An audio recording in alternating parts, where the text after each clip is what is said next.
The iron shackles bit into her wrists as the stagecoach lurched over another rut in the dusty road, and Margaret Ellis wondered if she would arrive in Cimarron, New Mexico territory as a bride or a prisoner.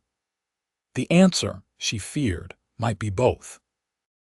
She had signed the contract with the agency in Philadelphia 6 weeks ago, desperate to escape the scandal that had destroyed her family's reputation and left her with nowhere to turn. Her father's business partner had stolen everything, framed her father for embezzlement, and when the courts believed his lies, her father died of shame in a debtor's prison. The partner's son had then attempted to force her into marriage, claiming it was the only way to restore her honor. When she refused and fought back, breaking his nose with a candlestick, she found herself suddenly accused of assault and worse things she could not bear to think about. The agency had promised her safe passage and a new life, but the man who came to collect her from the courthouse had different ideas. His name was Silas Gretsch, and he claimed to work for her intended husband, a rancher named Kade Rousseau. But the moment they were alone, he had clamped these chains on her wrists and ankles, telling her that women who came west needed to understand their place from the start. "Mr. Rousseau paid good money for you," Gretsch had said with breath that reeked of whiskey and rotting teeth. "He is expecting a wife who knows how to obey. These chains will remind you of that until we arrive." She had screamed and fought, but the other passengers on the stagecoach had looked away, unwilling to involve themselves in what they assumed was legal business. The driver had shrugged when she begged for help, saying he was paid to transport passengers, not to interfere in private arrangements. Now, 3 days into the journey, her wrists were raw beneath the metal cuffs, her ankles bloody from the constant rubbing. She could barely walk when they stopped to change horses, shuffling like a convict while Gretsch gripped her arm hard enough to leave bruises. The landscape outside the window had transformed from the green hills of the east to something wild and vast. Red rock formations jutted from the earth like the bones of ancient giants. The sky stretched endless and blue, unmarred by the factory smoke she had known all her life. Despite her fear and discomfort, Margaret felt something stir in her chest at the sight of all this open space. "We will be arriving within the hour," Gretsch announced, his small eyes gleaming with satisfaction. "Mr. Rousseau's ranch is just outside town. You best prepare yourself to be a proper wife." Margaret lifted her chin, refusing to let him see her fear. "Does Mr. Rousseau know you put me in chains?" Gretsch laughed, a sound like rocks grinding together. "I work for him, do I not? Everything I do is in his interest. He will appreciate that I delivered you in a manageable state." The stagecoach rolled into Cimarron as the afternoon sun beat down mercilessly. Margaret had heard of this town, a rough settlement that had seen its share of violence and lawlessness. Through the dusty window, she saw a main street lined with wooden buildings, a general store, a saloon with painted windows, a blacksmith's forge sending sparks into the air. Men in wide-brimmed hats and dusty boots moved along the wooden sidewalks, and women in practical dresses hurried about their business. The stagecoach stopped in front of a building marked as the stage office, and Gretsch hauled her to her feet. Her legs had gone numb from sitting so long in the same position, and she stumbled. He caught her roughly, his fingers digging into her arm. "None of that," he hissed. "Walk properly or I will drag you." She forced her legs to move, shuffling down the steps of the coach. The chains clinked with each movement, drawing stares from everyone on the street. Shame burned in her cheeks, but she kept her head high. She had done nothing wrong, nothing to deserve this treatment, and she would not act as though she had. A man emerged from the stage office, and Margaret's breath caught. He was tall and broad-shouldered, with dark hair that touched his collar and eyes the color of a stormy sky. He wore a simple white shirt with the sleeves rolled up, revealing tanned forearms, and dark trousers tucked into worn leather boots. A hat hung down his back from a cord around his neck. He moved with the easy confidence of a man comfortable in his own skin, but his expression darkened the moment his gaze fell on her chains. "What in God's name is this?" The man's voice was deep and rough, edged with anger. Gretch smiled, oblivious to the danger in the other man's tone. "Mr. Rousseau, I presume? I have delivered your mail-order bride as promised, found her in Philadelphia, just as your letter requested. I took the liberty of ensuring she would not cause any trouble during the journey." The man's jaw tightened. "I sent no such letter, and I certainly hired no man to fetch anyone." He took a step closer, his eyes moving from Gretch to Margaret, lingering on her face with an expression she could not quite read. "Who are you, and why have you brought this woman here in chains?" Gretch's confidence faltered.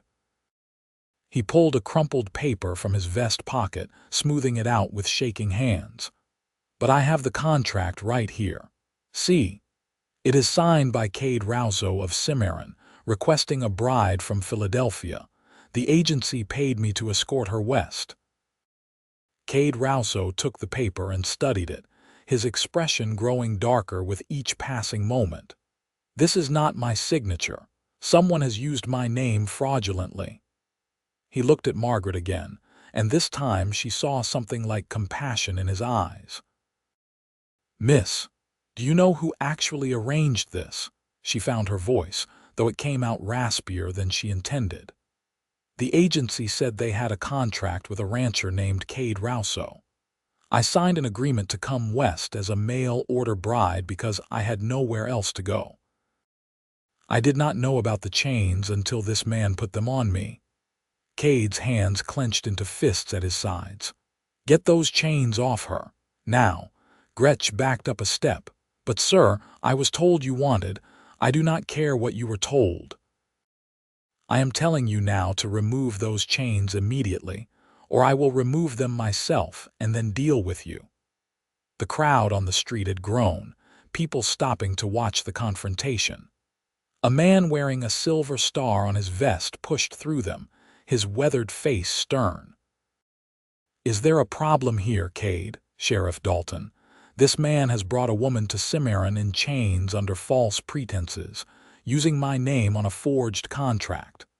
The sheriff's expression hardened as he looked at Margaret's shackles. "That's so. Well, that is a serious accusation." Gretch's face had gone pale. "I was only doing what I was hired to do. The agency in Santa Fe gave me the contract and paid me to collect the woman. I thought the chains would make the journey easier." "Easier for who?" Kade's voice was dangerously quiet. "You have terrorized this woman for days, and now you are going to undo it. Sheriff, do you have keys that will fit those shackles?" "I do." The sheriff pulled a ring of keys from his belt and stepped toward Margaret. She flinched instinctively and saw Kade's expression tighten with anger. The sheriff noticed too and softened his approach. "It is all right, miss. I am just going to unlock these for you." His hands were gentle as he worked the keys in the locks, first her ankles, then her wrists. When the metal finally fell away, Margaret gasped at the pain of blood rushing back into her extremities. She swayed, and suddenly Kade was there, his arm around her waist supporting her weight. "I have you," he said quietly. "You are safe now." She looked up into his face, so close to hers, and felt something shift in her chest. His eyes held hers, and for a moment the crowd and the noise of the street faded away. There was strength in his face, but kindness too, and something else she could not name. The sheriff gathered up the chains, his expression disgusted. "I will be holding on to these as evidence. Mr. Gretch, you and I need to have a conversation about who hired you and why. Come with me." Gretch started to protest, but the sheriff's hand moved to his gun, and the man wisely shut his mouth. As they walked toward the sheriff's office, Kade called out, "Sheriff, I want to press charges for fraud and kidnapping." "Noted," the sheriff called back. Kade turned his attention back to Margaret, who was trying to stand on her own despite the trembling in her legs. "Can you walk? There is a doctor in town who should look at those wounds." She wanted to say yes, wanted to prove she was not broken by the ordeal, but her body had other ideas. Her knees buckled and Kade caught her easily, sweeping her up into his arms before she could hit the ground. "I can walk," she protested weakly. "Maybe so, but you do not have to." He started down the street, carrying her as easily as if she weighed nothing. The doctor is just 2 buildings down. People stared as they passed, whispering behind their hands. Margaret buried her face against Kade's shoulder, mortified but too exhausted to care much. He smelled of soap and leather, and something earthy she could not identify. His heartbeat was steady beneath her ear, and she found herself relaxing despite the strangeness of the situation. The doctor turned out to be a woman, which surprised Margaret. She was perhaps 40, with graying hair pulled back in a severe bun and sharp eyes that missed nothing. Her name was Dr. Catherine Pierce, and she clucked her tongue disapprovingly when she saw Margaret's wrists and ankles. "Set her down on the examination table, Kade. Gently now." She turned to Margaret as Kade lowered her onto the clean white surface. "I am Dr. Pierce, and I am going to clean and bandage those wounds. It might sting a bit." "Thank you," Margaret managed. Kade stepped back but did not leave the room. Dr. Pierce glanced at him, one eyebrow raised. "You planning to hover, or should I ask you to wait outside?" "I will stay if Miss—" He paused, realizing he did not know her name. "Margaret Ellis," she supplied. "If Miss Ellis does not object to my presence." Margaret shook her head. Somehow, having him nearby made her feel safer. "I do not mind."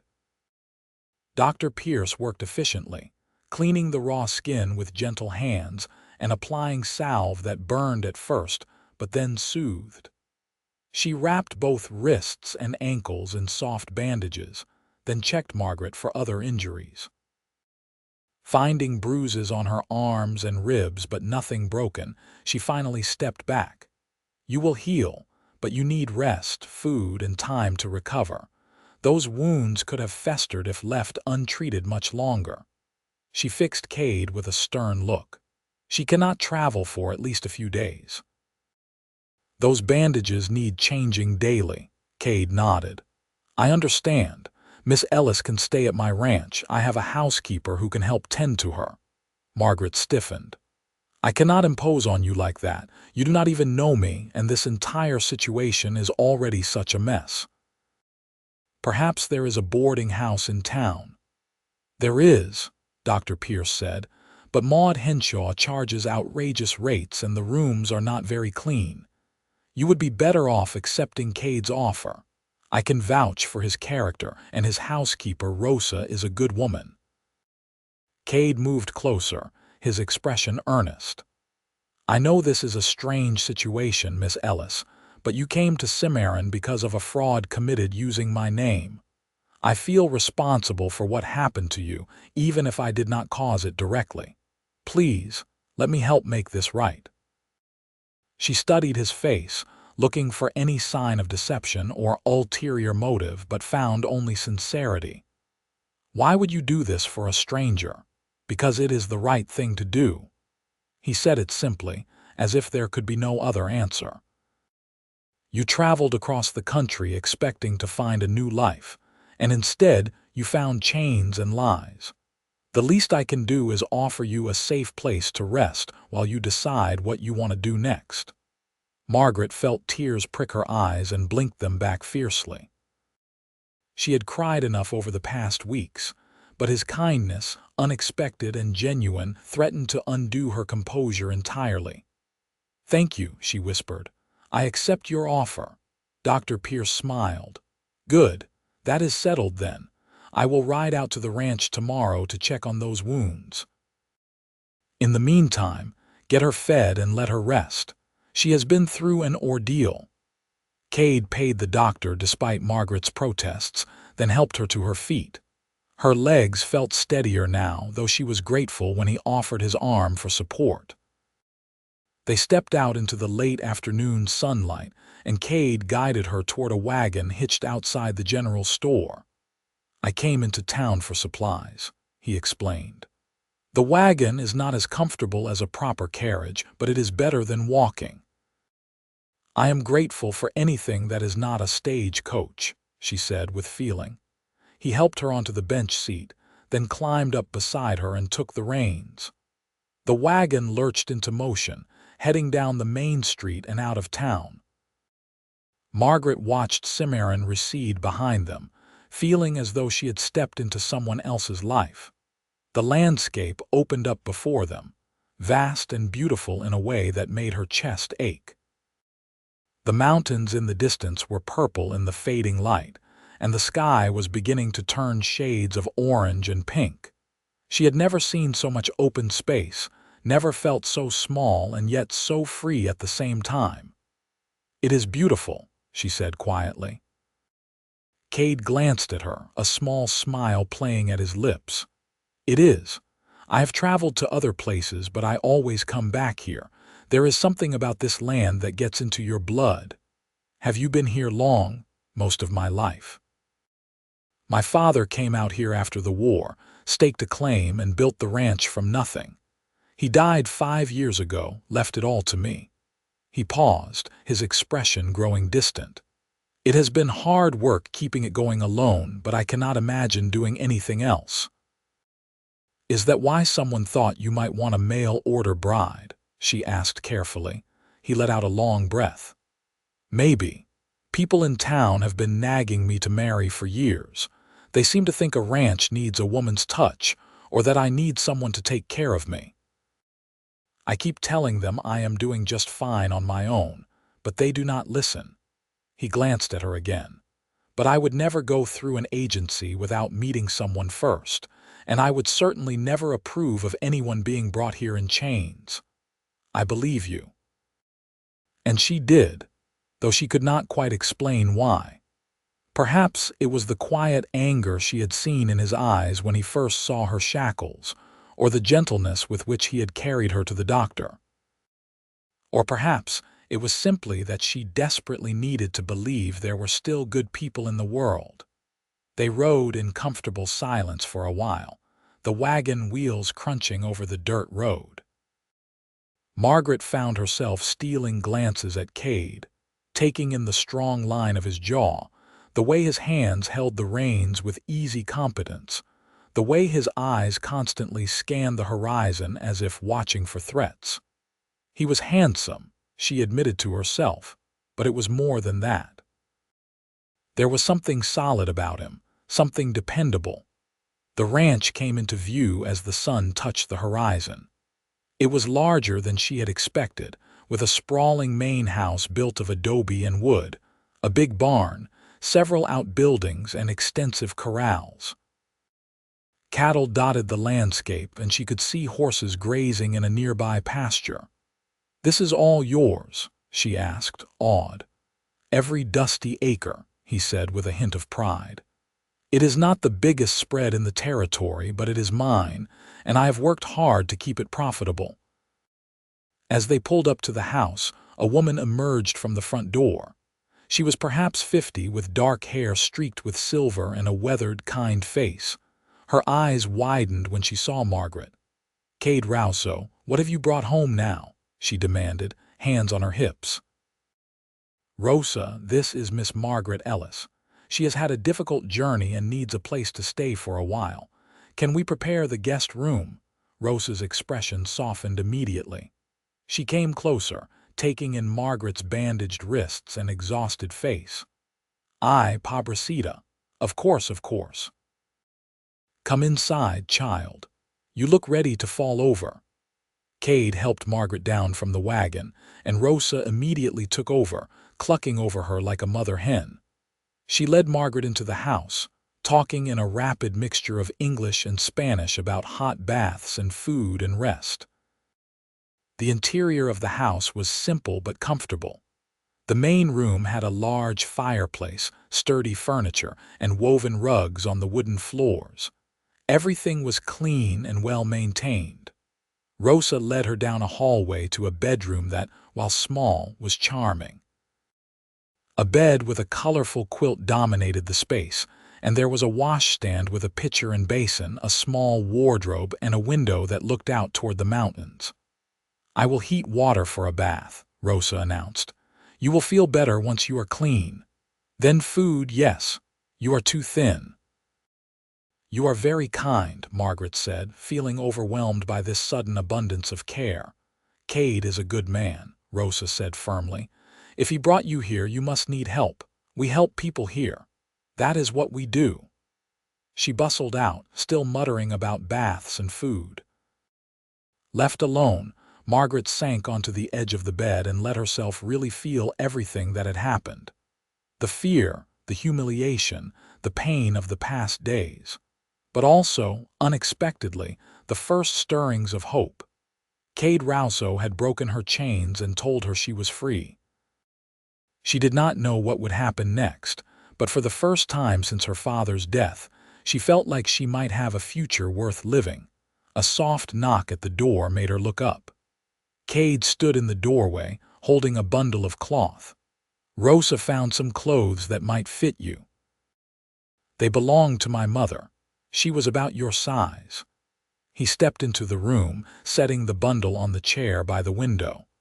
"I also wanted to say that you do not need to feel obligated to stay if you are uncomfortable. I can arrange for you to stay in town, or if you want to return east, I can pay for your passage." She stood facing him. "Why are you being so kind to me?" He seemed surprised by the question. "Because you deserve kindness. Because what happened to you was wrong and I have the means to help make it right." He paused, his eyes searching hers. "And because when I saw you standing there in those chains, looking so brave and scared at the same time, something in me just knew I could not walk away." Her breath caught. "You do not even know me." "No," he agreed, "but I would like to if you are willing." The air between them felt charged with possibility. Margaret's heart beat faster and she found herself taking a step toward him.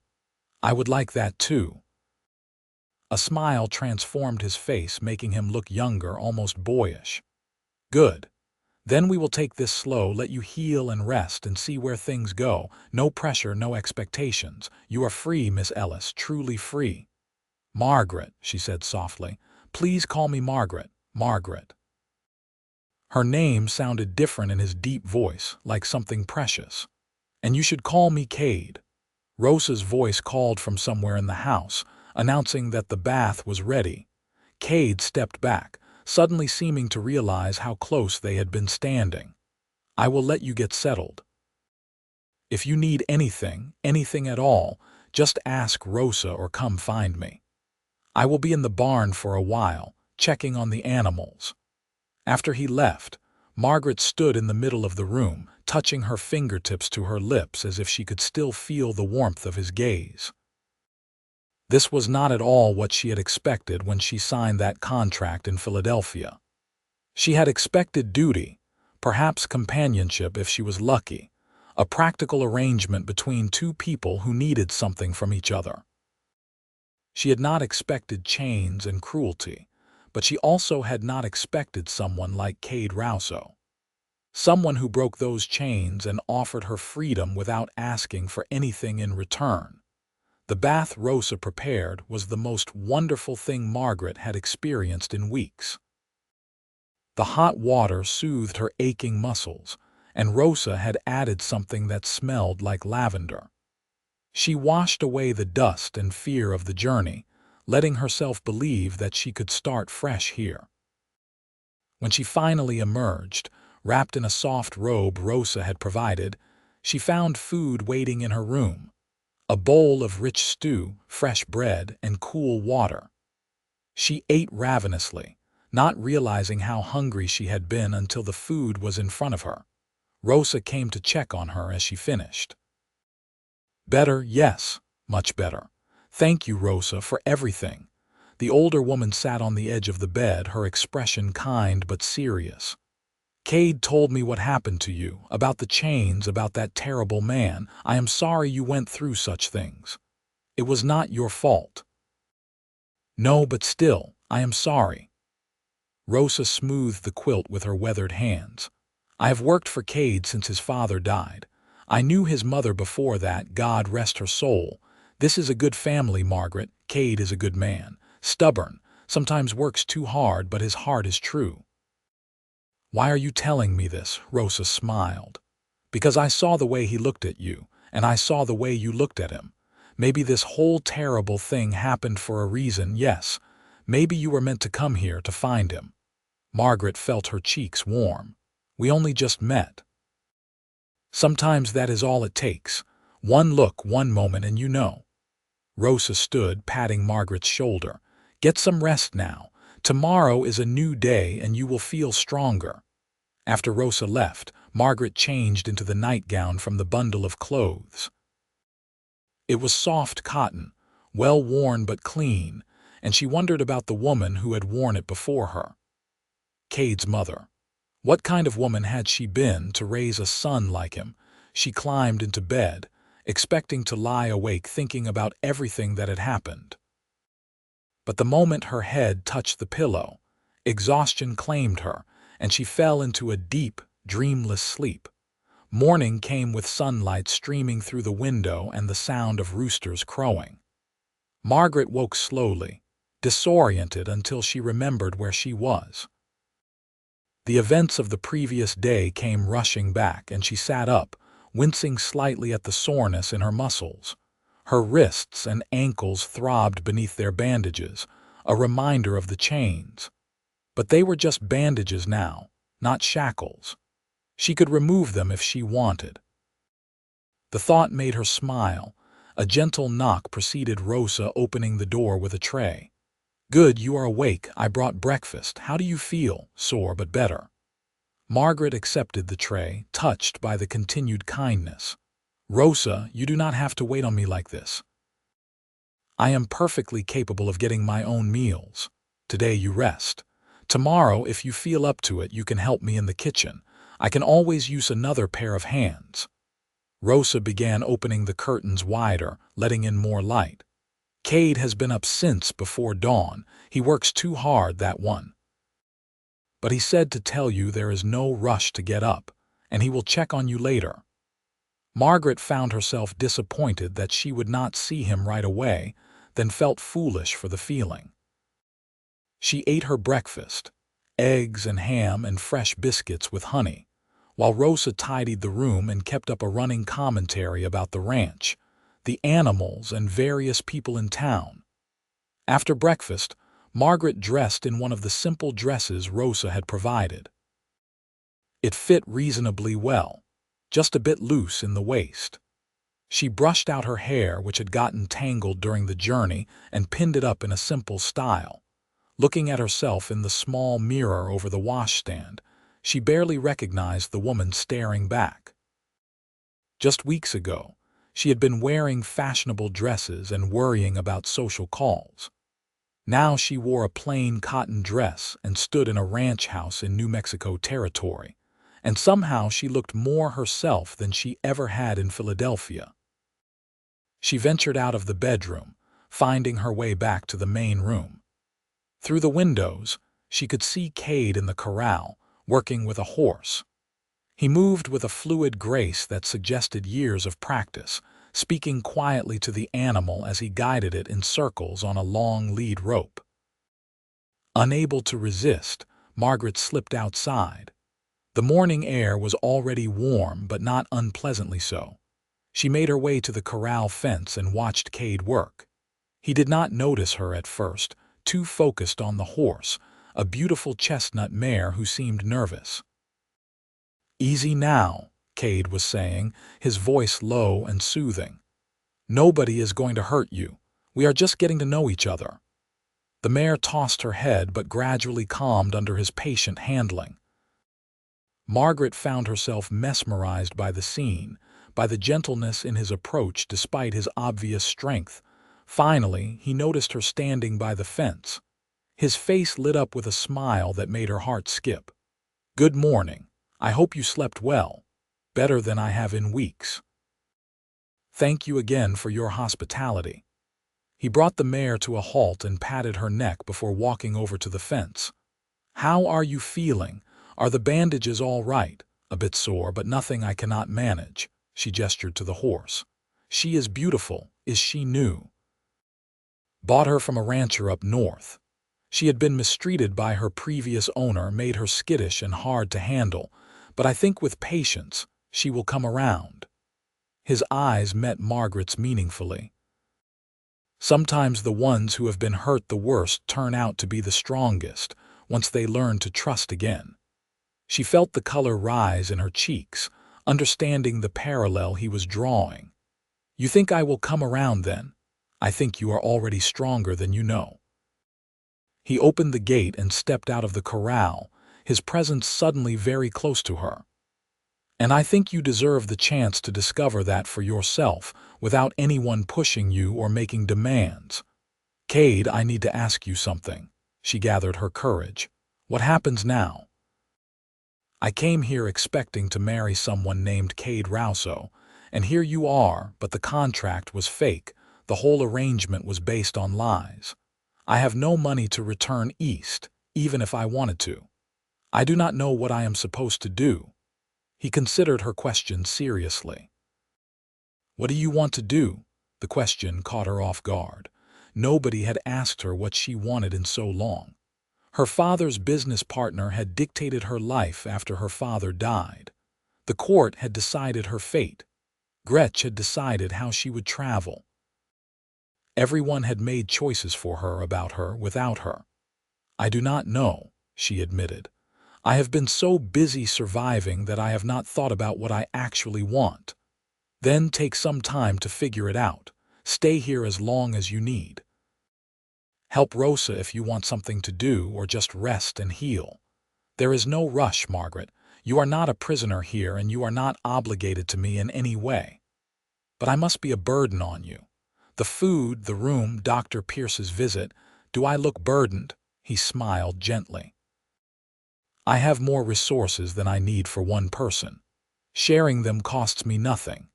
And if it makes you feel better, Rosa has been after me to hire more help around the house. If you want to earn your keep, you can help her. But that is your choice, not an obligation." She studied his face, this man who kept offering her things without asking for anything in return. It was so foreign to her experience that she almost did not know how to accept it. "Why are you really doing this?" He was quiet for a moment, his eyes searching hers. "Do you want the honest truth?" "Please. When I saw you yesterday, standing there in chains but still holding your head high, still fighting even though you were terrified, I felt something I have never felt before, like recognition almost, like I had been waiting for you without knowing it." He reached out slowly, giving her time to pull away, and gently touched one of her bandaged wrists. "I know that sounds foolish. We are strangers. But I cannot shake the feeling that you were meant to come here, Margaret. Maybe not the way it happened, but the end result is the same. You are here, and I am glad you are." Her heart thundered in her chest. "I felt something too," she whispered, "when you first looked at me when you broke the chains. Like maybe the world was not entirely cruel after all." His thumb stroked softly over the bandage, careful not to hurt her.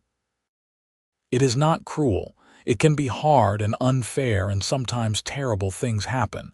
But there is goodness too. There is beauty and kindness and second chances. Is that what this is? A second chance? For both of us, maybe." He released her wrist but did not step back. "I know you came here expecting to marry someone. And I know the contract was fake, so you are under no obligation. But if you decide you want to stay, not as a mail-order bride or as hired help, but just as yourself, I would like to get to know you. Properly. The way people should get to know each other." "You mean courting?" The word felt strange and wonderful on her tongue. "If you are amenable to that, no pressure, no rush. Just time together, talking, learning about each other, and if it leads somewhere, then we will deal with that when it comes. And if it does not, you will still have a place here for as long as you want it." Margaret felt tears prick her eyes again, but this time they were not from sadness or fear. "I would like that very much." His smile was like sunrise, warm and full of promise. "Then that is what we will do." A commotion from the direction of the barn interrupted the moment. A young man came running, his face flushed with alarm. "Mr. Rousseau, the fence in the north pasture is down. Looks like something broke through it. We have got cattle wandering toward the canyon." Kade's expression shifted immediately to one of concern. "How many head?" "Maybe 20, 30, and they are moving fast." He turned to Margaret apologetically. "I am sorry, I have to deal with this. Cattle in that canyon can be dangerous, both for them and for us if we have to get them out." "Of course. Go. Do what you need to do." He hesitated, as if reluctant to leave, then impulsively took her hand and pressed it briefly to his lips. "We will continue this conversation later." Then he was striding toward the barn, calling out instructions to the ranch hands who were already saddling horses. Margaret stood by the corral, touching her fingers to the spot his lips had brushed, feeling dazed and hopeful and terrified all at once. Rosa appeared at her elbow. "Come, let us go inside. Those men will be gone most of the day rounding up those cattle. We have work to do." Margaret let herself be led back into the house, where Rosa put her to work helping prepare bread dough. It felt good to do something useful, to let her hands work while her mind processed everything that had happened. As they worked, Rosa told her about the ranch, about Kade's father who had built it from nothing, about his mother who had died of fever when Kade was 20. "It changed him," Rosa said quietly. "He had always been serious, but after his mother died, it was like he forgot how to let himself be happy. He works and works, takes care of everyone else, but never himself." "He seems happy," Margaret ventured. "Content, maybe, but happy." "I have not seen him truly happy in a long time." Rosa gave her a meaningful look. "Until yesterday, when he came home with you." "Rosa, we only just met. You cannot possibly think. I have lived long enough to recognize something special when I see it, the way you two look at each other. That is not ordinary. That is the kind of thing people spend their whole lives searching for." She patted Margaret's flour-dusted hand. "I am not saying you should rush into anything. Take your time, learn about each other, but do not be afraid to see what is right in front of you." The day passed in a pleasant blur of domestic tasks. Margaret helped Rosa with the bread, then with preparing a large pot of stew for the ranch hands who would return hungry from their work. She found the task soothing, so different from the idle socializing that had filled her days in Philadelphia. Late afternoon brought Dr. Pierce, who checked Margaret's wounds and declared them healing well. "Keep them clean and dry. Change the bandages daily. You should be right as rain in a week or so." She paused, studying Margaret with shrewd eyes. "How are you settling in here? Everyone has been very kind. Kade is a good man, one of the best I know, but do not let gratitude confuse itself with other feelings. You have been through an ordeal, and it is natural to feel attached to someone who helped you. Just make sure you take time to figure out what you really feel." Margaret appreciated the doctor's candor. "I will, thank you." After Dr. Pierce left, Margaret wandered outside again. The sun was beginning its descent toward the mountains, painting the sky in shades of gold and orange. She walked toward the corral where she had seen Kade that morning, running her hand along the smooth wood of the fence. The sound of hoofbeats made her turn. Kade and his men were returning, dusty and tired but apparently successful. She counted the cattle being herded into a different pasture, well away from the broken fence. Kade dismounted near the barn, speaking with his men for a few minutes before heading toward the house. He spotted Margaret and changed direction, walking to meet her. "Did you get them all?" she asked. "Every last one. The fence break was worse than we thought, probably done by a bear judging by the claw marks. We will need to rebuild that whole section, but at least the cattle are safe." He pulled off his hat, wiping sweat from his brow. "How was your day?" "Productive. Rosa put me to work in the kitchen. I hope that is all right." "I told you, you can do whatever feels right to you." He smiled, though she could see the exhaustion in his eyes. "Did Dr. Pierce come by?" "Yes, she said I am healing well." "Good, that is good." He seemed to struggle for words, suddenly awkward. "I should clean up before dinner. I am covered in dust and probably smell like cattle."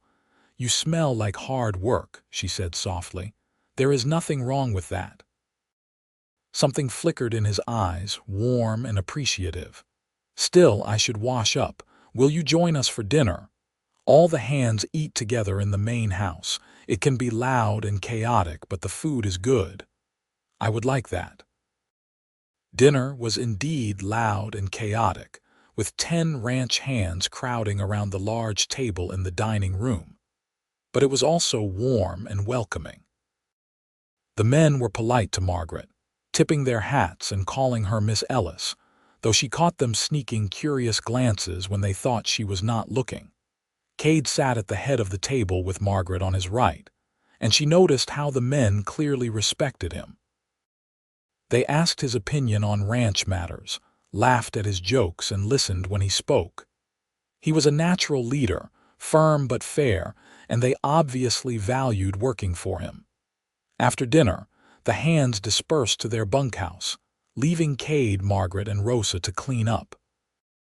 Rosa shooed them away from the dishes, insisting she could manage, so Kade led Margaret outside to the porch that wrapped around the front of the house. They sat on the steps, watching the stars emerge in the darkening sky. Margaret had never seen so many stars, thousands of them glittering like diamonds scattered across black velvet. "It is breathtaking," she murmured. "One of my favorite things about living out here. You cannot see the stars like this in a city." He leaned back on his elbows, his shoulder nearly touching hers. "Tell me about Philadelphia. What was your life like before all this?" She hesitated, old pain rising up, but something about the darkness and the stars and his quiet presence made her want to talk. "My father owned a textile business. We were not wealthy, but we were comfortable. I had a good education, friends, a normal life. Then his business partner betrayed him, stole everything, and framed my father for the theft. That is why you were in court when Gretsch found you." "Yes." "My father died in debtor's prison before his name could be cleared. The partner's son then tried to force me to marry him, claiming it was the only way to restore my reputation. When I refused and fought back, he had me arrested for assault." She wrapped her arms around her knees. "The judge gave me a choice: jail or accepting a marriage contract through an agency that places women out west. I signed the papers thinking anything had to be better than prison." Kade's jaw tightened. "I am sorry you went through that. No one should have to make such a choice." The worst part was feeling so powerless. Everyone making decisions about my life, telling me what I had to do, who I had to be. The chains Gretsch put on me were just the physical manifestation of everything I had been feeling for months. He was quiet for a moment, then said, "You know what I thought when I saw you yesterday?" "What?" "I thought, there is a woman who has not been broken. Frightened, yes. Hurt, certainly, but not broken. Your spirit was still there, burning bright." It made me angry that someone had tried to chain that spirit, to own it. He turned to look at her, his eyes serious in the starlight. "I do not want to own you, Margaret. I want to know you. The real you, the person you choose to be when no one is making demands or putting expectations on you. I am not sure I know who that person is anymore. Then we will discover her together if you will let me." She turned to face him, studying his face in the dim light from the house. "Why do you even care?" You could have sent me to the boarding house, given me some money, and been done with the whole situation. Why go to all this trouble for a stranger? Because you are not just a stranger. I cannot explain it better than that. From the moment I saw you, I felt connected to you somehow." He reached out and gently tucked a strand of hair behind her ear, his fingers lingering against her cheek. "And because I see something in you that speaks to something in me. We have both been hurt by life in different ways. Maybe we can help each other heal." Her breath caught at the tenderness in his touch. "I want to believe that is possible." "Then believe it. Trust me just a little. I know trust is hard when it has been broken before, but I promise you I will not betray it." She made a decision then, based more on instinct than reason. She leaned forward and pressed her lips softly to his, a brief, gentle kiss that nonetheless sent warmth flooding through her entire body. When she pulled back, his eyes were wide with surprise. "Margaret, thank you," she whispered, "for breaking my chains. For seeing me as a person, not property. For making me believe I could have a future worth looking forward to." He cupped her face in his hands, his touch infinitely gentle. "You can have whatever future you want, and if you want me to be part of it, I will count myself the luckiest man alive." This time when they kissed, it was slower, deeper, full of promise and possibility. Margaret felt something in her chest unfold, like a flower opening to the sun after a long darkness. This was what she had been missing, what she had never even known to look for. A man who saw her as an equal, who valued her choices, who offered freedom instead of demanding submission. When they finally drew apart, both breathing a bit faster, Kade rested his forehead against hers. "We should take this slow. You have been through so much, and I do not want to rush you or make you feel pressured." "What if I do not want to go slow?" she asked, surprising herself with her boldness. He laughed softly. "Even so, let us try. I want to do this right, Margaret. I want to court you properly, let you get to know me and the life here, give you time to be sure this is what you want." She knew he was right, even if her heart was urging her to throw caution aside. "All right, we will take our time." They sat together on the porch for another hour, talking about everything and nothing. He told her about the ranch, about his dreams for expanding it, about the challenges of making a living from the land. She told him about her love of reading, about the small garden she had kept in Philadelphia, about her mother who had died when she was young. Finally, when the night grew cold and Rosa had long since retired to her own quarters, they went inside. Kade walked Margaret to her bedroom door, and they stood there awkwardly, like young people after a first proper date. "Good night, Margaret," he said softly. "Good night, Kade." He kissed her forehead, a chaste gesture that somehow felt more intimate than their earlier kiss, and then he was walking away to his own room at the other end of the house. Margaret closed her door and leaned against it, her heart full. 24 hours ago she had been a prisoner in chains, terrified and hopeless. Now she was free, sheltered in a safe place and falling for a man who seemed too good to be true. She knew it was fast, probably foolish. Dr. Pierce's warning about confusing gratitude with other feelings echoed in her mind. But what she felt when she looked at Kade was not gratitude alone. It was recognition, attraction, hope, and something deeper that she did not yet have a name for. Only time would tell if what they were building could last. But for the first time in longer than she could remember, Margaret was genuinely excited to see what tomorrow would bring. The days that followed fell into a comfortable rhythm. Margaret helped Rosa in the house during the day, learning to cook the hearty meals the ranch hands required, washing and mending clothes, tending the small vegetable garden behind the house. The work was harder than anything she had done in her previous life, but she found it satisfying in a way social calls and embroidery never had been. Her wounds healed quickly. the bandages coming off after a week to reveal pink new skin that was tender but whole. The physical scars would fade with time, Dr. Pierce assured her. The emotional ones would take longer, but Margaret felt them beginning to heal too. Every evening after the work was done and dinner was finished, she and Kade would find time to be together. Sometimes they sat on the porch and talked. Other times they walked around the ranch, and he showed her how everything worked. The cattle operation, the horse breeding program he was starting, the irrigation system he had designed to bring water to the fields. He was an excellent teacher, patient and thorough, never making her feel foolish for not knowing things. And he listened when she talked, really listened, asking thoughtful questions and remembering details she mentioned. 3 weeks after her arrival, Kade took her into town in the wagon. It was market day, and Cimarron was bustling with activity. People stared as they walked down the main street together, and Margaret heard whispers following in their wake. "Are they talking about me?" she asked quietly. "Probably. Small town, big curiosity. They all want to know who you are and what you are doing at my ranch." He took her hand, lacing his fingers through hers. "Does it bother you? I suppose I should be used to being talked about by now." She squeezed his hand. "As long as you do not care what they say." "I care about you, not about gossip." They stopped at the general store where Kade introduced her to the owner, a jovial man named Fred Patterson. "This is Miss Margaret Ellis.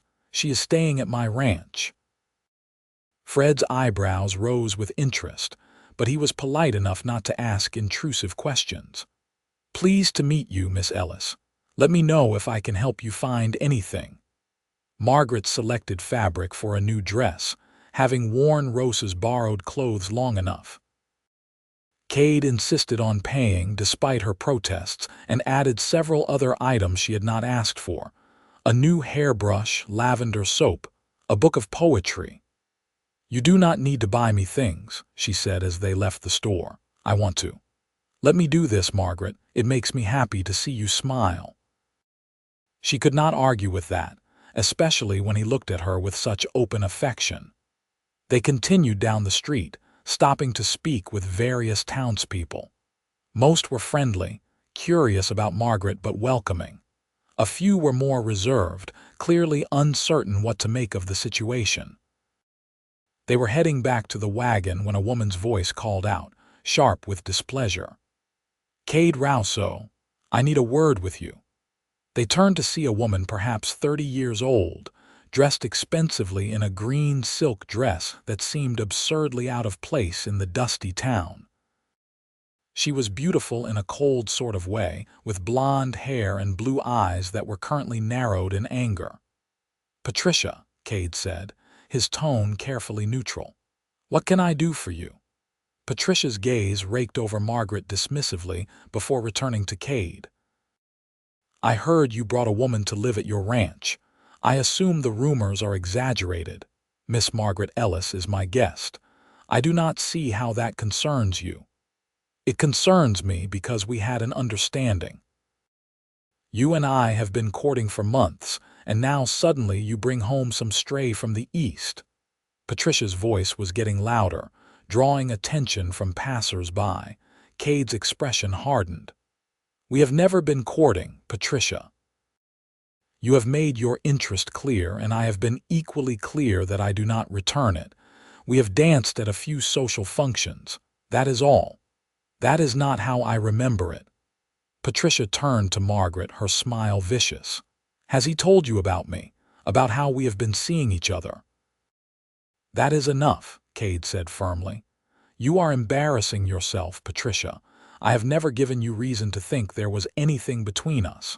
I am sorry if you misunderstood, but that is not my fault." Patricia's face flushed with anger and humiliation. "You will regret this, Kade. My father owns half the businesses in this town. When I tell him how you have treated me, your father and I have a business relationship that has nothing to do with you. And if he tries to use it to pressure me into courting his daughter, that relationship will end." Kade took Margaret's arm. "Good day, Patricia." He steered Margaret toward the wagon, ignoring Patricia's outraged sputtering behind them. They climbed up and Kade got the horses moving quickly, his jaw tight with anger. Margaret waited until they were out of town before speaking. "Is what she said true? Have you been courting her?" "No, absolutely not." He glanced at her, his expression earnest. "I have danced with her at a few town functions because her father asked me to. I have been polite when our paths crossed. That is all. I have never given her any indication that I was interested in more." "She seems to think differently." "Patricia sees what she wants to see. She decided I would make a good husband, and facts do not matter to her." He pulled the wagon to a stop on the side of the road and turned to face Margaret fully. "I need you to believe me. There has never been anything between Patricia and me. I have never courted anyone seriously, never wanted to until I met you." She studied his face, looking for any sign of deception, but found only sincerity and a touch of worry that she might not believe him. "I believe you. But I think she might cause trouble. Let her try. I do not care what Patricia or anyone else thinks. All I care about is you and whether you are happy here." He took her hand. "Are you happy, I mean?" "Yes," she said, and realized it was true. Despite everything, despite the trauma of how she had arrived and the uncertainty of her future, she was genuinely happy. "I am very happy." Relief washed over his face. "Good. Then nothing else matters." They continued home, but the encounter with Patricia left Margaret unsettled. She had learned the hard way that people with power and wounded pride could be dangerous. What if Patricia convinced her father to move against Kade's business? What if she spread vicious rumors about Margaret? As if sensing her thoughts, Kade reached over and squeezed her hand. "Do not worry about Patricia. She will make noise for a while, but it will blow over. It always does." Margaret wanted to believe him, but she could not shake the feeling that they had not seen the last of Patricia's anger. That night after dinner, Kade asked Margaret to walk with him. They strolled away from the house, following a path that led to a small creek. The moon was nearly full, casting silver light over everything. "I wanted to talk to you about something," Kade said as they walked. "You have been here almost a month now. I have loved every moment of getting to know you, but I realize we have never discussed what happens next, what you want your future to look like." Margaret's heart began to beat faster. "What are you asking?" "I am asking if you have thought about staying permanently. Not as a guest or as hired help, but as my wife." She stopped walking, turning to face him. In the moonlight, his face was all strong lines and shadows, his eyes serious. "Kade, I know it is soon. I know we have only known each other a few weeks. But Margaret, I have never felt about anyone the way I feel about you. You make me want to be better, do better. When I imagine my future now, you are in it. You are the center of it." He took both her hands in his. "I am not asking for an answer right now. I just wanted you to know that my intentions are serious. I want to marry you, build a life with you if you will have me." She felt tears prick her eyes. "I came here expecting to marry a stranger out of necessity. Instead, I found you, someone who makes me feel valued and respected and cherished. Someone who looks at me and sees not a burden or a scandal, but a partner." "Is that a yes?" "It is a yes, but I need to ask you something first. Are you sure this is what you want? Not just because you feel responsible for what happened to me, or because you pity me, but because you truly want me in your life." "Margaret, I broke your chains and told you that you were free. That was the truth. You are free, absolutely free to choose whatever life you want. And what I want, more than I have ever wanted anything, is for you to choose me, to choose us, not out of gratitude or necessity, but because you want this as much as I do." "I do want it," she whispered. "I choose you, Kade, I choose us." He pulled her into his arms and kissed her with a passion that made her knees weak. She wrapped her arms around his neck, kissing him back with equal fervor, pouring all her hope and joy and love into the embrace. When they finally broke apart, both breathing hard, he rested his forehead against hers. "I will make you happy, Margaret, I swear it. Every day for the rest of our lives I will do everything I can to make you happy." "You already do," she said, touching his face tenderly. "Just by being exactly who you are." They walked back to the house hand in hand, making plans. They would marry as soon as it could be arranged, perhaps in a few weeks, to give Margaret time to prepare and to allow Kade to make the necessary arrangements.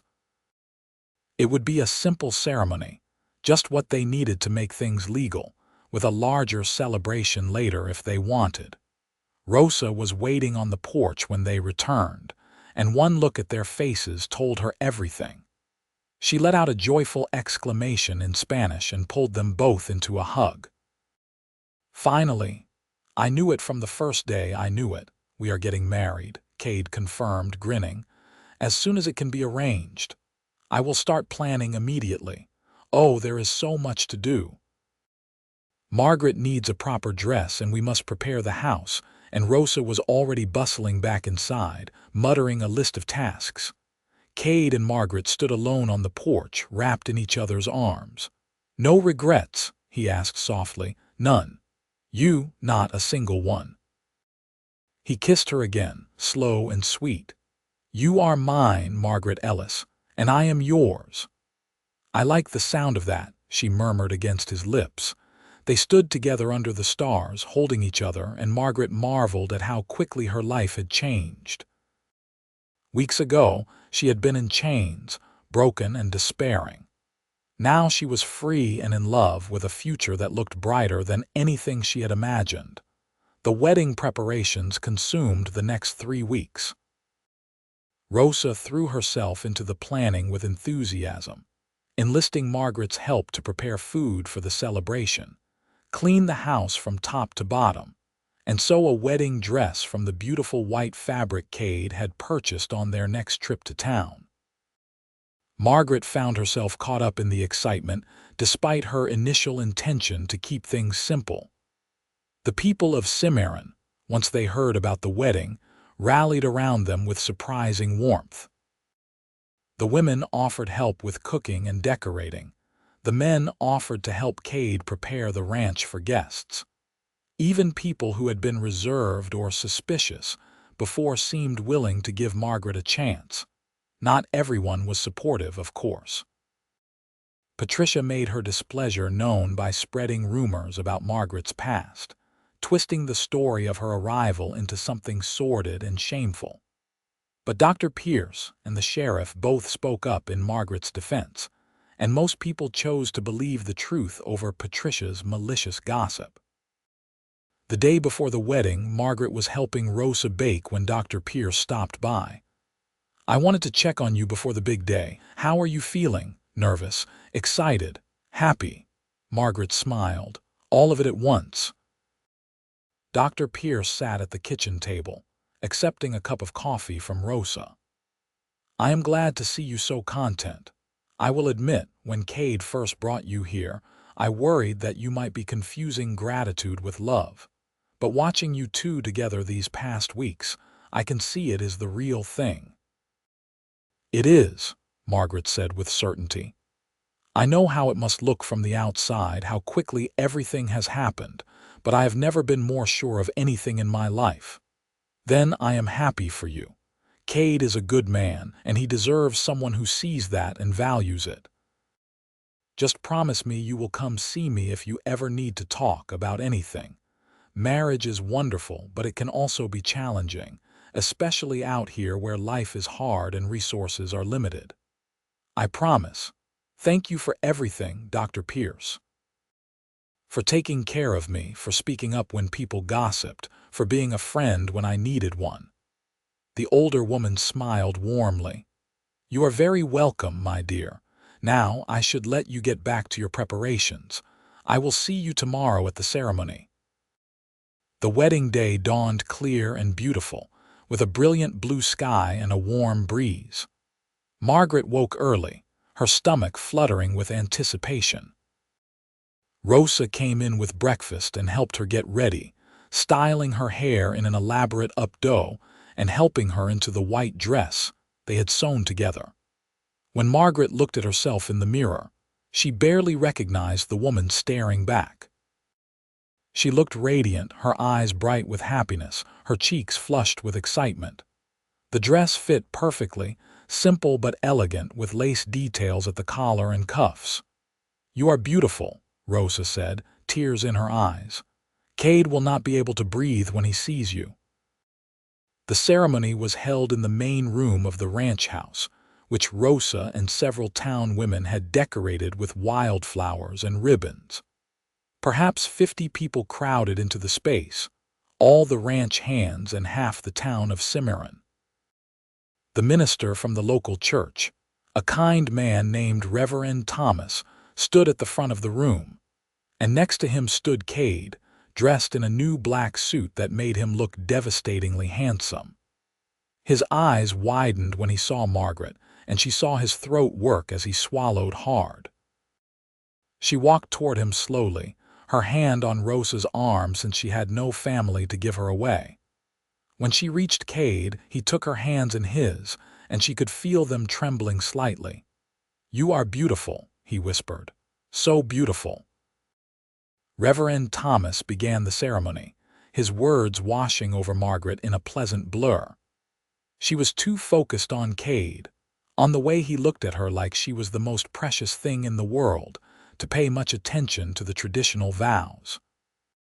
When it came time to exchange rings, simple gold bands Kade had commissioned from the town jeweler, her hands shook as she slipped the ring onto his finger.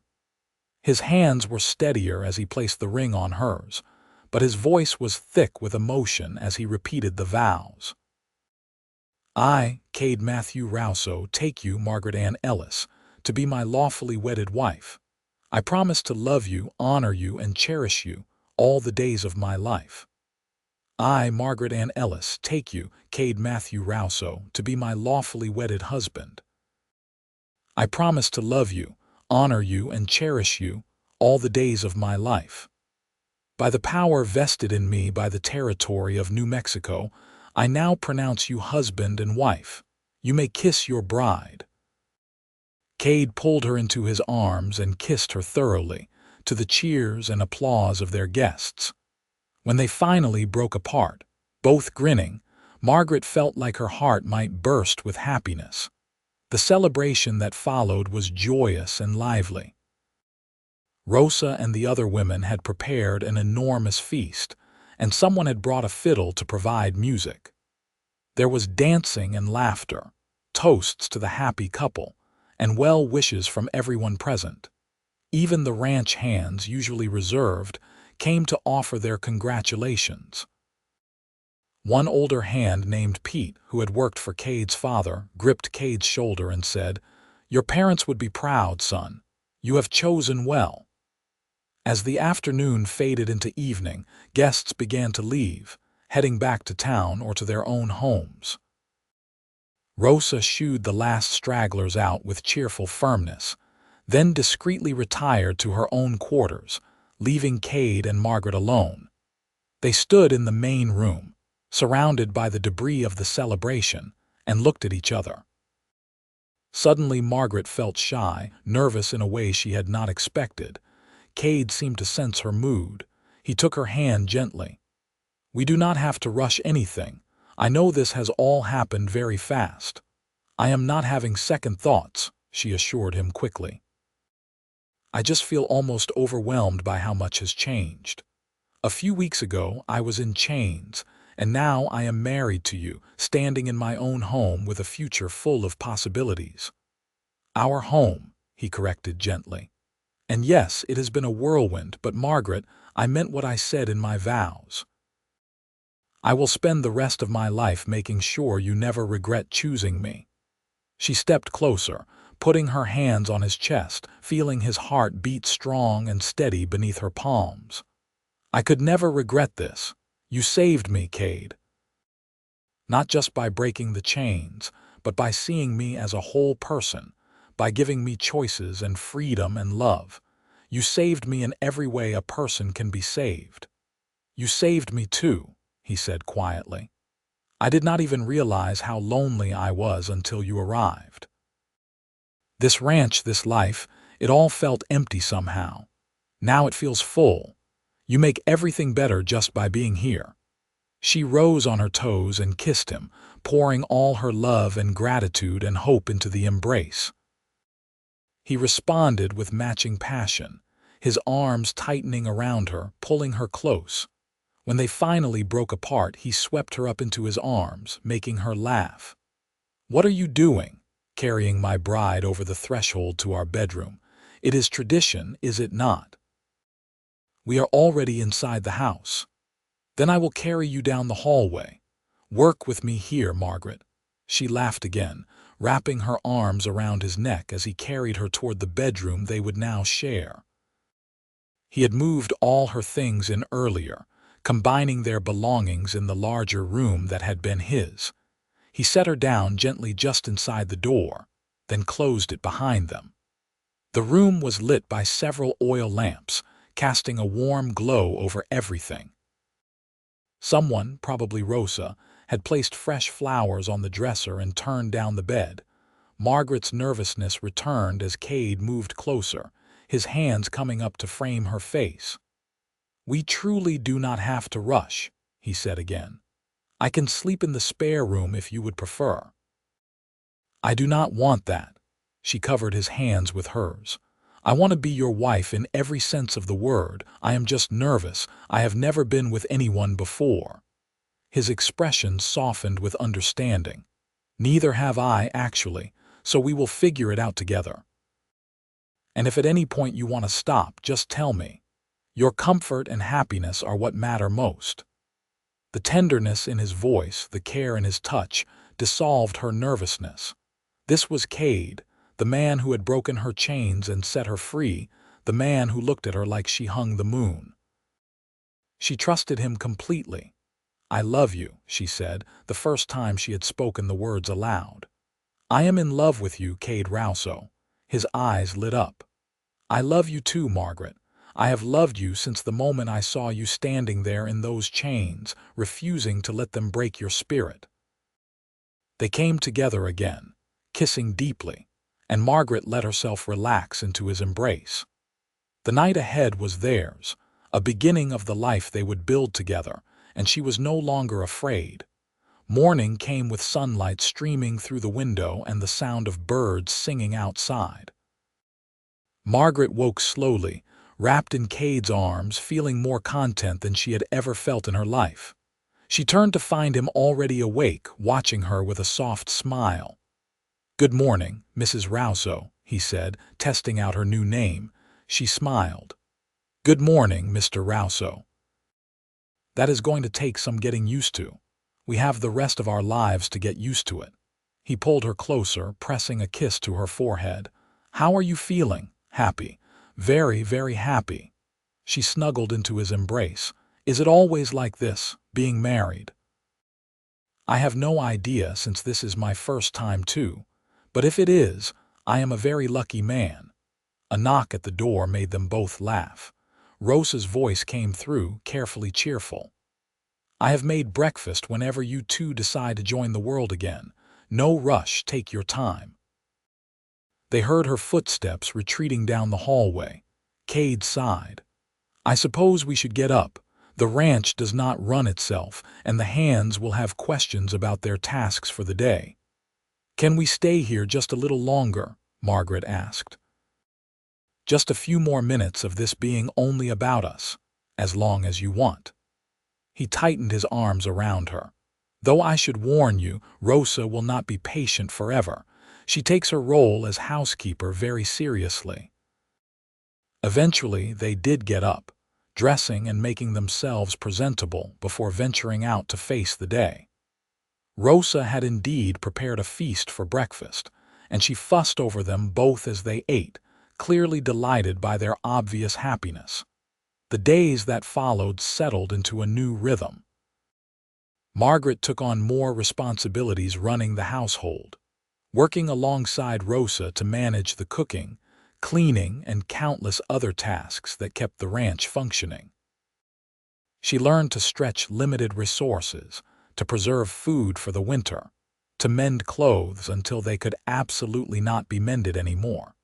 She also began to truly understand the challenges of ranch life. The work was constant and demanding, with long days for everyone and never quite enough hands to do everything that needed doing. Kade worked from before dawn until after dark most days, and she saw the toll it took on him.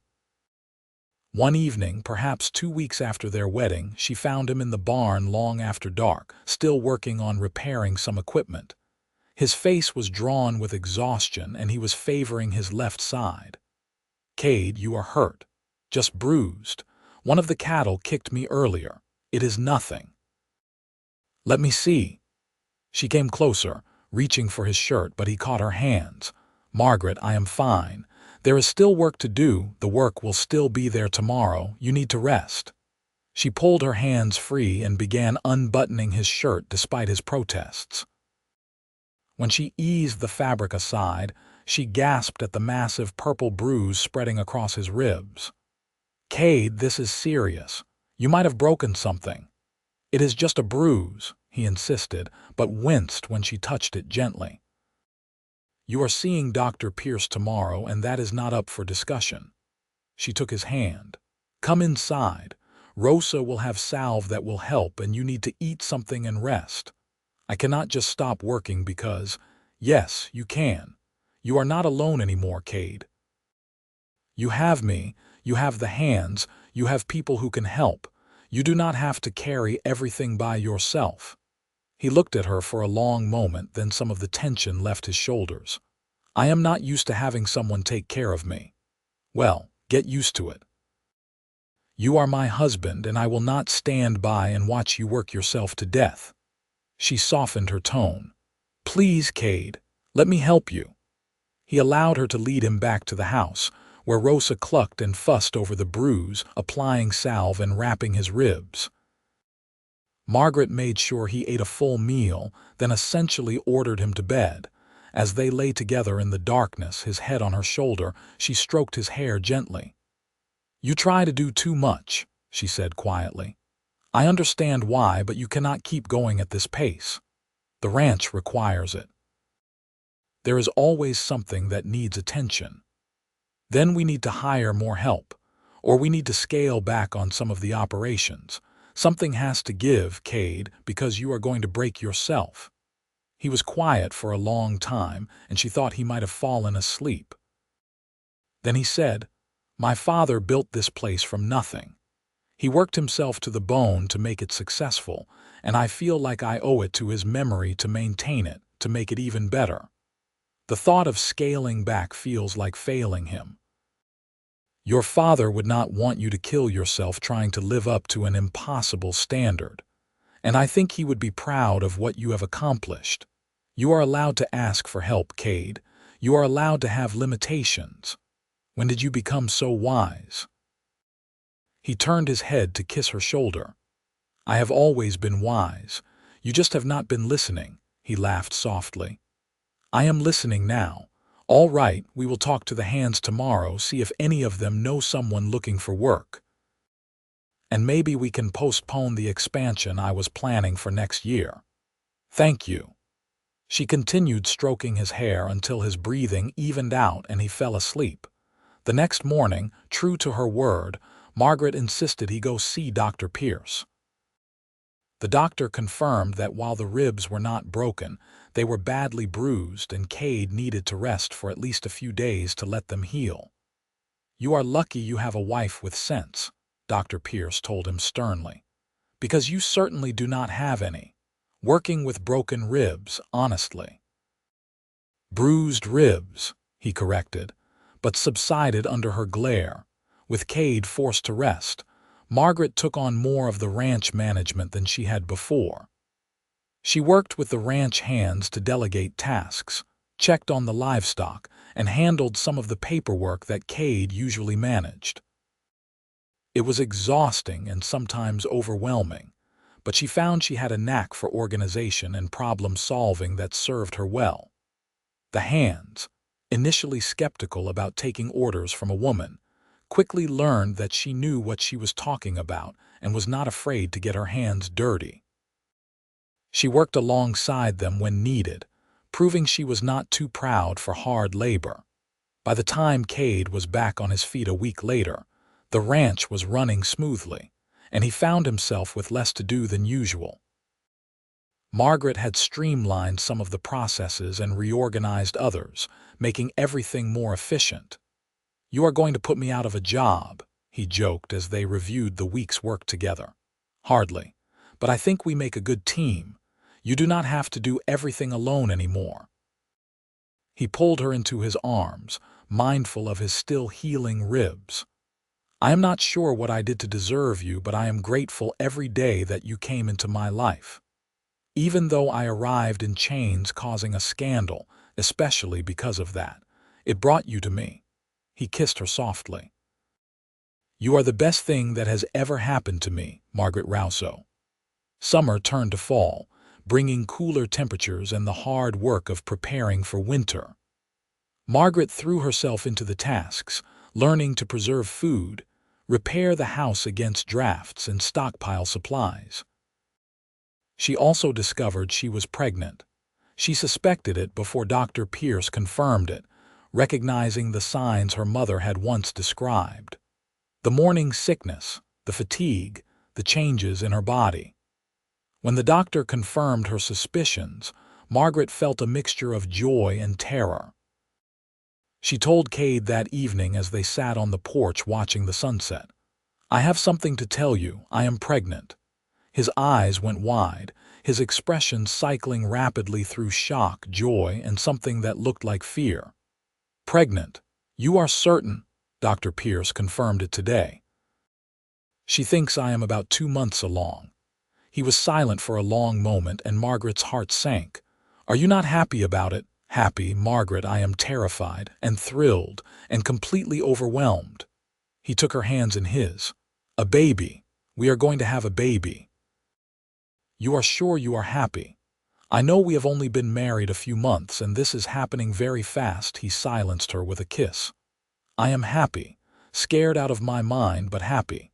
We are going to be parents." "We are going to be parents," she repeated, letting the reality of it sink in. "Kade, what if I am not good at this? What if I do everything wrong?" "Then we will do everything wrong together, and we will figure it out as we go, just like we have with everything else." He placed his hand gently on her still flat stomach. "Our child. I cannot believe it."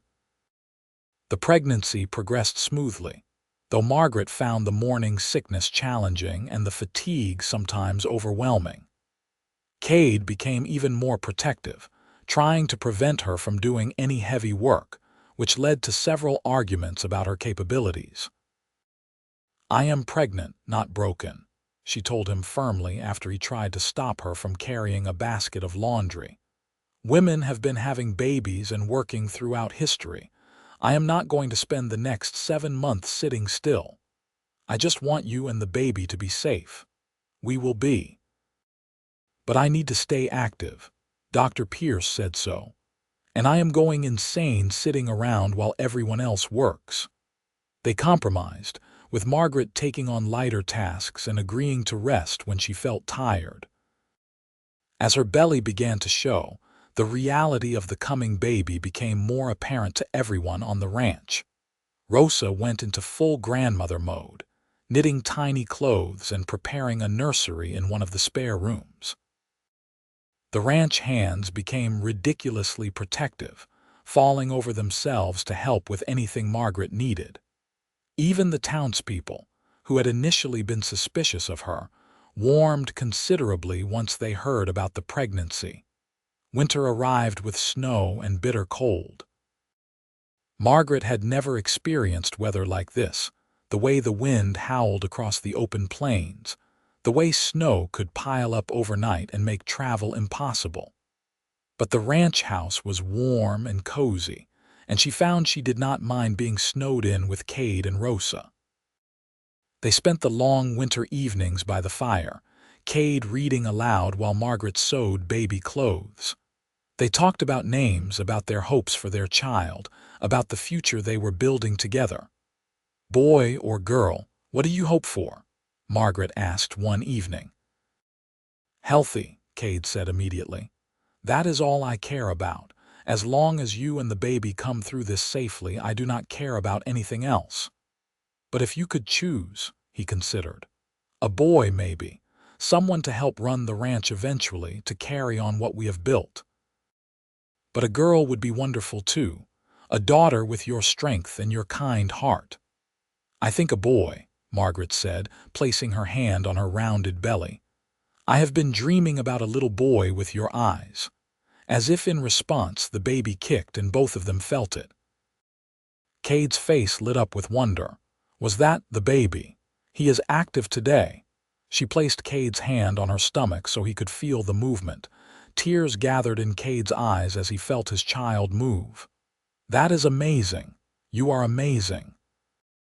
Spring came slowly, the snow melting to reveal muddy ground and new green growth. As Margaret's due date approached, she found herself increasingly uncomfortable and anxious. The baby seemed enormous, and she could not imagine how it would actually emerge from her body. Dr. Pierce had been checking on her regularly, and as the date drew near, she essentially moved into the ranch to be available when labor started. It began in the middle of the night, a cramping pain that woke Margaret from sleep. She lay still for a moment, wondering if she had imagined it, then felt it again, stronger this time. "Kade," she whispered, shaking his shoulder. "Kade, wake up." He was awake instantly, years of ranching making him a light sleeper. "What is wrong?" "I think the baby is coming. The pains have started." He shot out of bed like he had been launched, running for the door. "I will get Dr. Pierce and Rosa. Do not move, just breathe." "Kade, I am fine, we have time," but he was already gone, shouting for the doctor. The next hours were the longest and hardest of Margaret's life. The pains grew stronger and closer together, until they were a constant wave of agony. Dr. Pierce coached her through it, calm and competent, while Rosa held her hand and murmured encouragement. Kade hovered anxiously, looking pale and terrified. Margaret wanted to comfort him but was too focused on managing the pain to do so. Finally, after what felt like an eternity, Dr. Pierce said, "All right, Margaret, with the next contraction, I need you to push." Margaret did, drawing on reserves of strength she did not know she possessed. Again and again, following the doctor's instructions, until finally, blessedly, she heard a baby's cry. "It is a boy," Dr. Pierce announced, holding up a squalling, red-faced infant. "A healthy baby boy." Tears streamed down Margaret's face as the doctor cleaned the baby and wrapped him in a soft blanket before placing him in her arms. He was perfect, with dark hair like his father's and tiny fists that waved in the air. Kade came to her side, staring at his son with awe. "He is beautiful." "You are both beautiful. Do you want to hold him?" Margaret asked. Kade looked terrified. "I might drop him." "You will not." She transferred the baby carefully into his father's arms and watched as Kade held his son for the first time, wonder transforming his face. "Hello, little one," Kade whispered. "I am your father, and I promise you I will do everything in my power to give you a good life, to keep you safe, to make you happy." The baby stopped crying, seeming to recognize his father's voice, and Margaret felt her heart swell with love so intense it was almost painful. They named him Daniel Kade Rousseau, and he became the center of their world. The ranch hands took turns peeking in to see the new arrival, each of them oddly gentle with the tiny human. Rosa appointed herself primary grandmother and spoiled Daniel shamelessly. Kade proved to be a devoted father, getting up for nighttime feedings, changing diapers without complaint, and spending hours just holding his son and marveling at him. Margaret watched him with the baby and fell even more deeply in love with her husband. One evening, when Daniel was perhaps 2 months old, they sat together on the porch, the baby asleep in Margaret's arms. Kade had his arm around her shoulders, and they watched the sunset paint the sky in brilliant colors. "Are you happy?" Kade asked quietly. "More than I ever imagined possible." She looked down at their sleeping son, then up at her husband. "A year ago I was in chains, convinced my life was over. Now I have everything I could ever want. A home, a family, a husband who loves me. How did I get so lucky? I am the lucky one." "You could have chosen to leave, to go back east or start over somewhere new once you were free. Instead, you chose me, chose this life. I thank God every day that you did. I chose you because you gave me a reason to hope again, because you saw me as more than my circumstances. Because you loved me even when I was broken. You were never broken, Margaret. Hurt, yes, scared, certainly, but never broken. Your strength drew me to you from the first moment."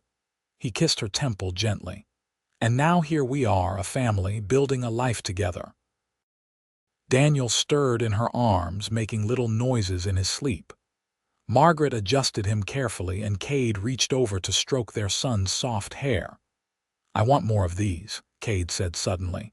"More children, brothers and sisters for Daniel. Is that all right with you? I would like that. Though maybe we could wait until Daniel is a bit older before we start on the next one." He laughed softly. "Fair enough. We have all the time in the world." They sat in comfortable silence as the stars began to emerge. Margaret thought about everything that had brought her to this moment, the pain and loss and fear, but also the unexpected grace of finding Kade.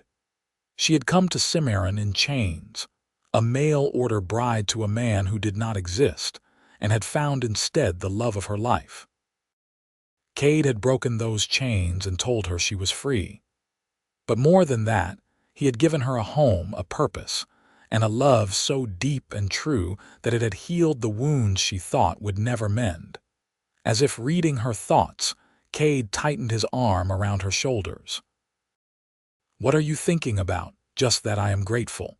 For all of it, even the hard parts, because they led me here to you."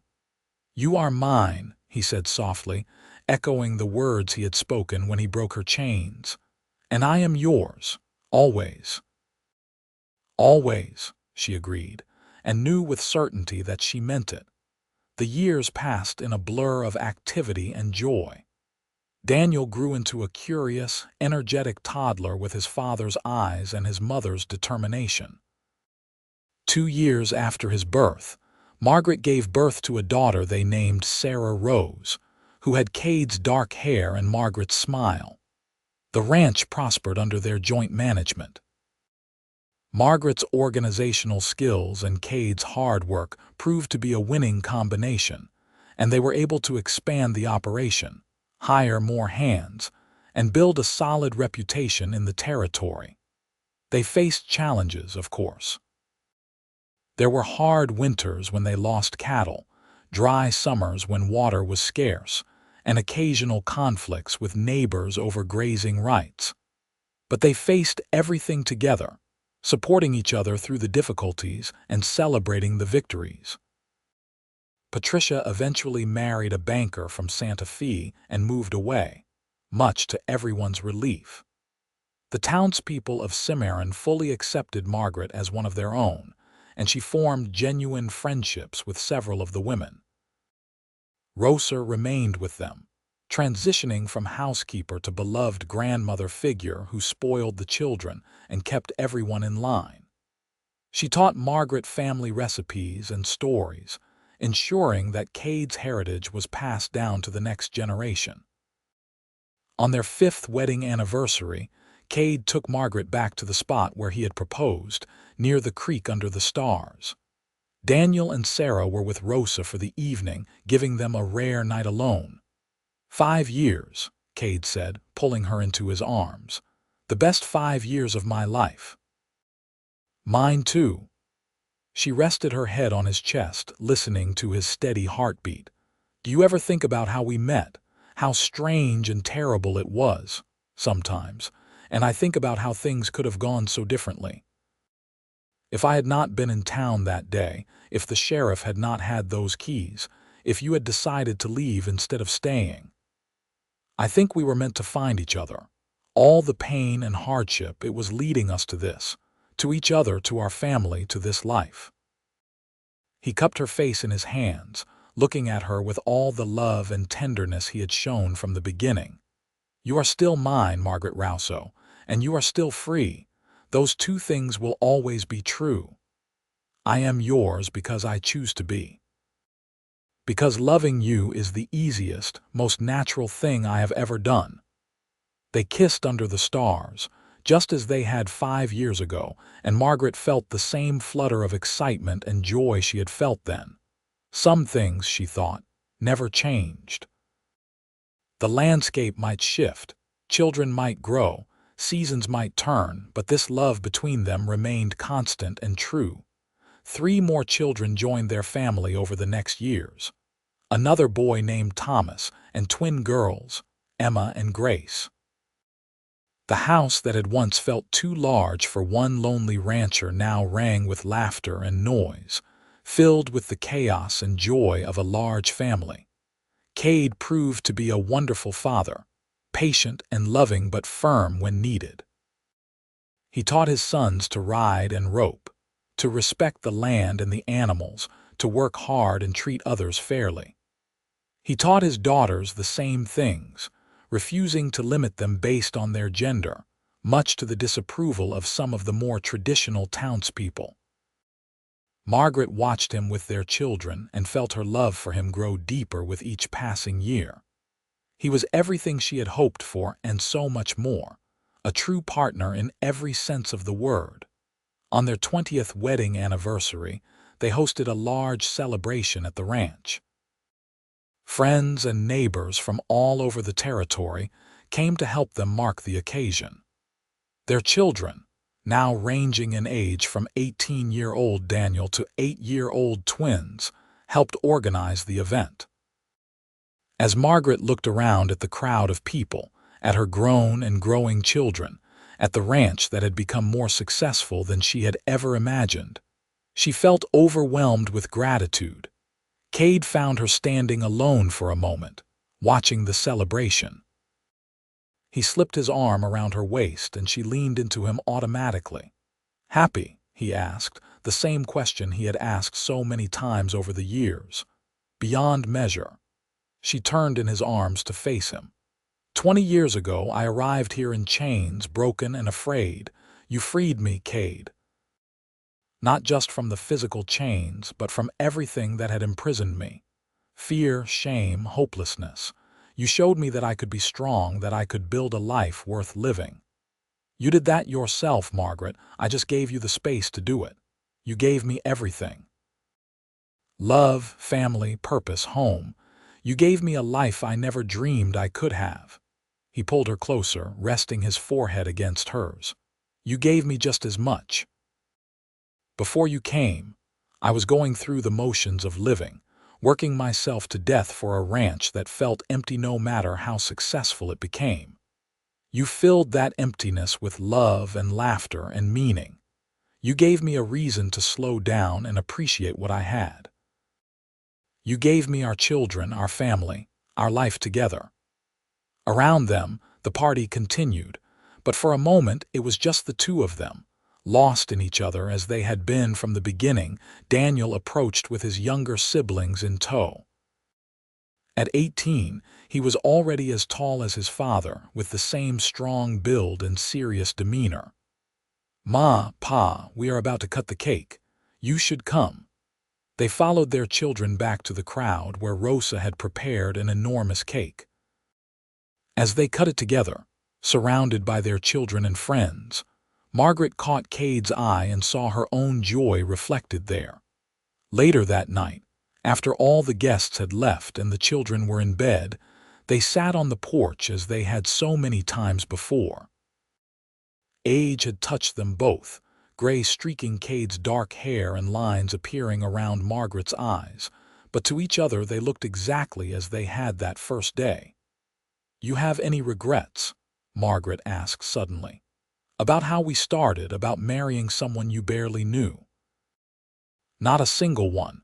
Best decision I ever made." He took her hand, running his thumb over her wedding band. "Do you?" "Never. You are the best thing that ever happened to me, Kade Rousseau. You freed me and claimed me in the same breath, and I have been grateful for both every day since." "You freed me too, you know. From loneliness, from living only for work, from a life half lived. We saved each other, Margaret." She leaned her head on his shoulder, perfectly content. "I love you. I love you too. Always have, always will." They sat together under the stars, holding hands and watching the night settle over their land. Inside the house, their children slept safely. Around them, the ranch they had built together stood strong. And between them, the love that had begun in such unlikely circumstances continued to burn bright and true. Margaret thought back to that terrified young woman who had stepped off the stagecoach in chains, and she wished she could tell her that everything would be all right, more than all right. That she would find love and freedom and happiness beyond anything she could imagine. But maybe that young woman had known somehow. Maybe that was why she had held her head high despite the chains, why she had kept fighting even when everything seemed hopeless. Maybe she had known that somewhere, someone was waiting for her who would see her true worth and love her for exactly who she was. Kade squeezed her hand gently, and she squeezed back, a silent communication of love and understanding that needed no words. "Come to bed," he said softly. "Tomorrow is another day, and there is always work to be done. In a minute, I just want to sit here a little longer and count my blessings. Then I will sit with you. Your blessings are my blessings after all." They remained on the porch until the night grew cold, reluctant to leave this perfect moment. But eventually they went inside together, hand in hand as they had been for 20 years, ready to face whatever tomorrow brought, secure in the knowledge that they would face it together. The story of how they met became family legend, told and retold to their children and eventually their grandchildren. The mail-order bride who arrived in chains and the rancher who broke them and claimed her heart. It was an unlikely beginning, marked by trauma and hardship, but it led to a love story for the ages. Margaret lived to see her children grown and married, saw grandchildren born and the ranch passed down to the next generation. Through it all, Kade remained by her side, her partner and her love, the man who had seen her worth when she was at her lowest and had given her the freedom to become everything she was meant to be. When she was very old, sitting on the porch with Kade, now gray but still strong, she reflected on the life they had built. "If I could go back and change anything, I would not," she said. "Not even the chains or the fear or the pain, because it all led here to this life with you." "I would not change anything either," Kade agreed, his hand finding hers automatically after so many years. "You are still mine, Margaret, and you are still free." "Always both," she agreed. "Always yours, always free, always in love." They sat together watching the sun set over their land, surrounded by the legacy they had built together. A thriving ranch, a large and loving family, and a love that had weathered every storm and emerged stronger for it. It was, Margaret thought, the very best kind of ending. Or rather, it was not an ending at all, but a continuation of the beautiful story that had begun the day Kade Rousseau broke her chains and gave her both freedom and love in the same breath. Their love continued until the end of their days, a testament to the power of choosing each other freely, of seeing worth in the broken, and of building something beautiful from the most unlikely of beginnings. And long after they were gone, their descendants told the story of the mail-order bride who arrived in chains and the rancher who freed her. A love story that began in darkness but bloomed into light, proving that even in the hardest circumstances, love and hope can flourish and create something magnificent.